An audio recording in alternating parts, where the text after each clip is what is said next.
here we are moving towards section 143 subsection 1. This is mainly about what powers and duties of auditor. So there is also have a slight amendment in 143 subsection 1, which is stating that suppose he is the auditor, okay, he is the auditor of the company, that is this is the holding company, okay, this is the holding company, this is the associate, then this is the subsidiary of the holding company. So Mr. X, who has been appointed as the auditor of holding company, okay, Mr. X has been appointed as the auditor of holding company. So during the audit we know that X is have the right to inspect all the books of accounts, relevant records and documents of the holding company. Right, friends? So at the same time they also have the right to determine or to inspect, not determine, right to inspect the books of accounts of the subsidiary company. So the auditor of the holding company can examine or inspect the books of accounts of the holding company and as well as of the subsidiary company. This was before amendment, but now the provision has been amended or the section has been amended. One more thing has been added. Suppose this company ABC Limited is having what?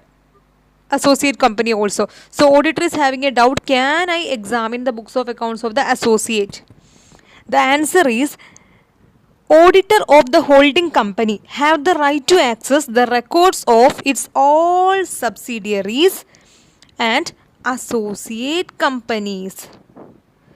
So they have the right to access all the records books of the subsidiary, all the subsidiaries and as well as all the associate insofar as it relate to consolidation. That is whether determine whether they're preparing what consolidated financial statement. So up to that extent, that is if they're preparing what consolidated financial statement, our auditor have the right to examine the books of accounts of the holding company,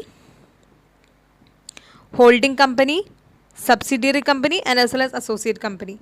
Okay, so auditor of the holding company have the right to examine the books of accounts of the associate company and subsidiary company. This is what amendment. Before only subsidiary books of accounts has been provided or subsidiary important records has been provided, that is auditor may examine, auditor of the holding company can examine the books of accounts of the subsidiary, but now after amendment they can also examine the books of accounts of the associate company. Okay, 1 minute, friends. So section 143 subsection 1, right of auditors of holding company. So this is what I have provided both before amendment and after amendment. This is before amendment.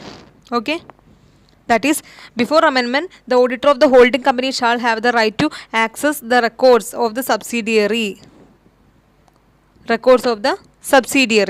so far as it relate to the consolidation of its financial statement. Okay, but after amendment what is happening? This is what after amendment. Okay, this is after amendment case we are stating that the auditor of the holding company shall also have the right to access the records of all its subsidiary and associate company. That is after amendment the auditor of the holding company is having the right to examine the records, documents of all subsidiary and associate so far as it relate to the consolidation of the financial statement. So what is happening? The word associate company has been newly inserted. The word associate company has been newly inserted, which was not there before the amendment. We are moving towards next amendment portion. Okay, so this is what next amendment. Okay, which is stating that reporting of internal financial control system under section 143 subsection 3 clause I. So in this case this is mainly telling whether auditor is or whether the auditors have the responsibility to report on internal financial control system. This is the question here. So this is the answer. So after amendment what is happening? This is what after amendment, which is stating that internal financial control system with reference to financial statement. It means that auditor's report shall also state whether the company has adequate internal financial control system with reference to financial statement and financial reporting, and whether it is operating efficiently and effectively. That is, auditor have to examine what internal financial control system only with reference to what?